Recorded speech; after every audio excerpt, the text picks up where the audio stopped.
Hi, I'm Eric.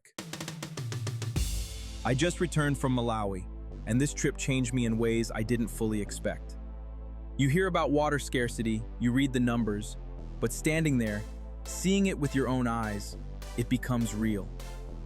Every mile we drove, every village we visited, showed the true meaning of access to clean and safe water. Together with Made Blue, we visited villages where the impact is visible in every detail.